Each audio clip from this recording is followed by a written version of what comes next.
প্রিয় বন্ধুরা, আসসালামু আলাইকুম। বন্ধুরা, আজ মুষলধারে বৃষ্টি হচ্ছে, আর এই বৃষ্টির সময়ে আপনাদের দেখাবো বগুড়া জেলার নন্দীগ্রাম উপজেলার বিখ্যাত সেই মিনি রাতারগুল। বগুড়া শেরপুর থেকে কলেজ রোড ধরে বনমরিচা পার হয়ে যাচ্ছি ভাদাই বাজার এলাকায়। রাস্তার দুপাশে অপরূপ প্রাকৃতিক সৌন্দর্য দেখতে দেখতে এখন চলে আসলাম মুরাদপুর ভাদাই বাজার এলাকায়। প্রিয় বন্ধুরা, অপরূপ এই ভদ্রাবতী নদীর প্রাকৃতিক দৃশ্য। এখান থেকে একটি ইঞ্জিন চালিত নৌকাতে উঠলাম এই রাতারগুলটি দেখব বলে। এই মিনি রাতারগুলটি দেখার জন্য অবশ্যই বর্ষাকালে আসবেন, যখন এই ভদ্রাবতী নদীটি পানিতে ভরে যাবে।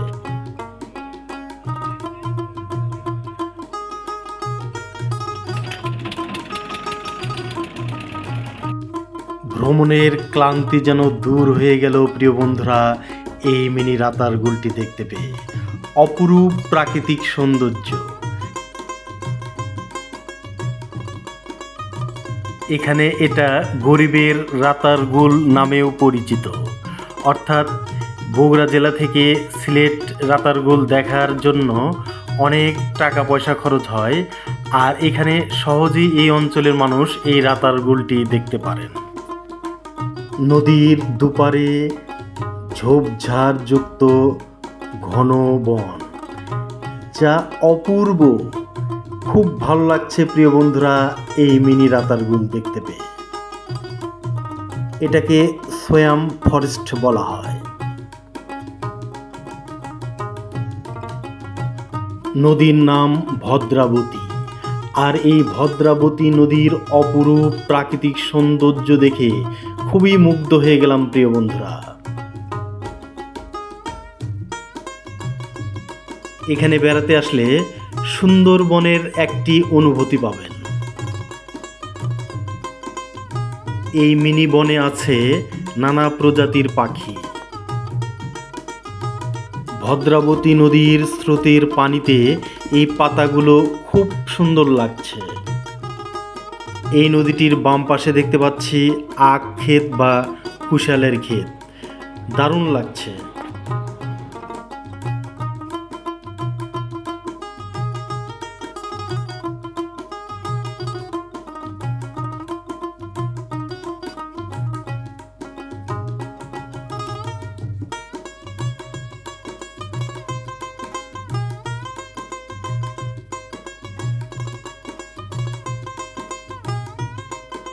এই এলাকায় দেখতে পাচ্ছি অসংখ্য তালের গাছ।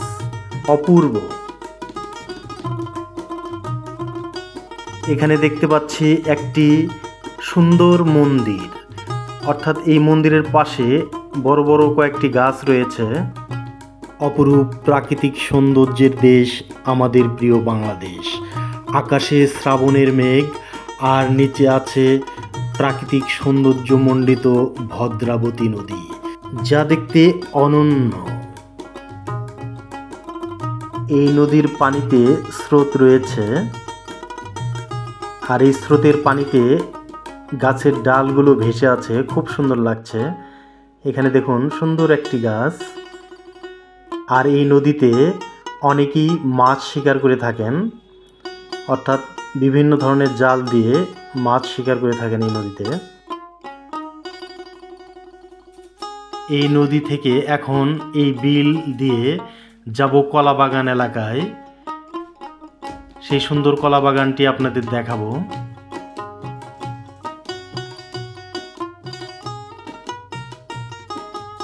এখানে আসলে চলন বিলের একটি অনুভব পাবেন। এখানকার প্রাকৃতিক সৌন্দর্য যতই দেখছি ততই যেন মুগ্ধ হয়ে যাচ্ছি প্রিয় বন্ধুরা। এই বিলে কাশফুলের গাছগুলো প্লাবিত হয়ে কাশফুলগুলো পানিতে ভাসছে, যা দেখতে খুব সুন্দর লাগছে প্রিয় বন্ধুরা। এ যেন আনন্দ ঘন একটি মায়াবী পরিবেশ। অপূর্ব।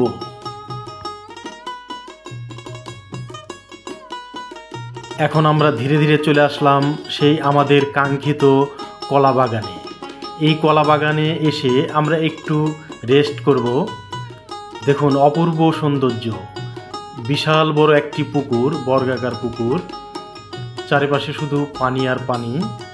এখানে আপনারা বেড়াতে আসলে একটু ঘোরাফেরা করতে পারেন। অর্থাৎ পুকুরের চারিধারে কলা গাছ লাগানো, যা দেখতে খুব সুন্দর প্রিয় বন্ধুরা। এটা মিনি রাতারগুলের একটি স্পট বলা যেতে পারে। আচ্ছা, এই গ্রামের নাম কি? সাতরা। আর যেখান থেকে আসলাম ওটা ভাদাই বাজার। এই কলা বাগানে দাঁড়িয়ে সুন্দর শীতল বাতাস অনুভব করছি, যা প্রাণ জুড়িয়ে যাচ্ছে প্রিয় বন্ধুরা। এখানে এক ধরনের গাছ দেখতে পাচ্ছি, এখানে লাল ফলগুলো দেখুন রক্তের মতো কষ। এগুলো শিশুকালে খুব খেলতাম, শিশুকালের সেই স্মৃতি মনে পড়ে গেল প্রিয় বন্ধুরা।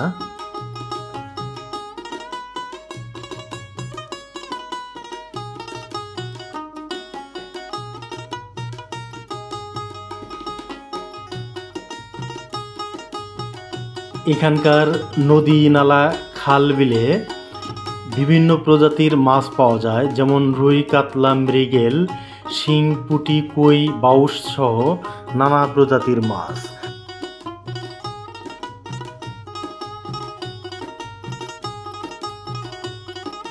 এখানকার জলাভূমিতে বিভিন্ন ধরনের পাখি দেখতে পাওয়া যায়, যেমন সাদা বক, মেটে বক, পানকৌড়ি।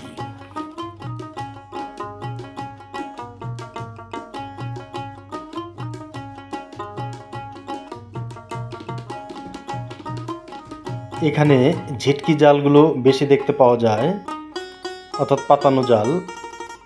আর এই নদীর মাছ, অর্থাৎ এই ভদ্রাবতী নদীর মাছ খেতে খুব সুস্বাদু।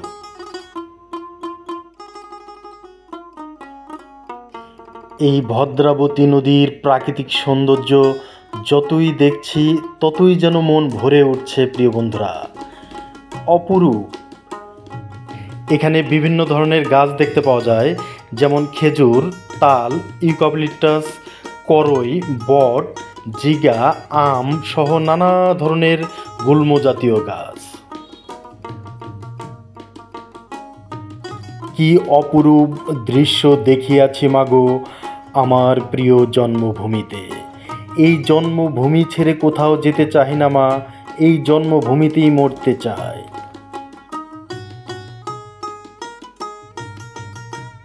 এখানকার প্রাকৃতিক সৌন্দর্য এ যেন এক নৈসর্গিক পরিবেশ।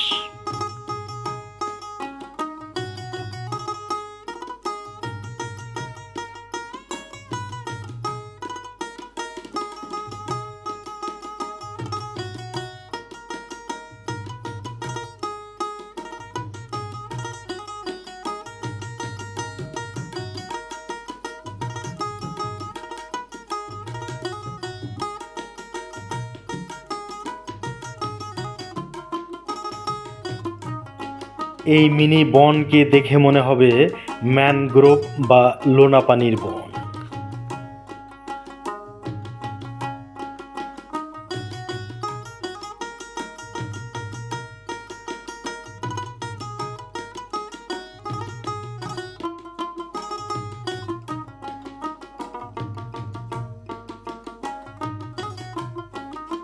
বন্ধুরা, এখানকার তাল গাছগুলোতে সুন্দর তাল ধরে আছে, দেখুন অপূর্ব।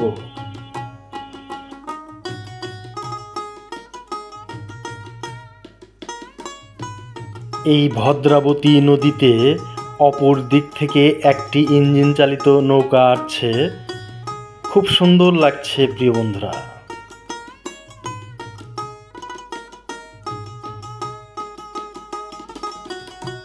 যেখান থেকে নৌকাতে উঠেছিলাম সেখানে আবার ফিরে যাচ্ছি, অর্থাৎ মুরাদপুর ভাদাই বাজার এলাকায়। ধীরে ধীরে সন্ধ্যা ঘনিয়ে আসছে, তবু যেন এখান থেকে যেতে ইচ্ছে করছে না। সুপ্রিয় বন্ধুরা, আজ এ পর্যন্তই বিদায় নিচ্ছি। আমার এই ভিডিওটি যদি আপনাদের ভালো লেগে থাকে তাহলে অবশ্যই লাইক দেবেন, এবং এই চ্যানেলে নতুন দর্শক হয়ে থাকলে অবশ্যই চ্যানেলটি সাবস্ক্রাইব করে রাখবেন, অনুরোধ রইল। মহান সৃষ্টিকর্তা আপনাদের সকলকে ভালো রাখুন, সুস্থ রাখুন, এই দোয়া রেখে বিদায় নিচ্ছি। আসসালামু আলাইকুম ওয়া রাহমাতুল্লাহ।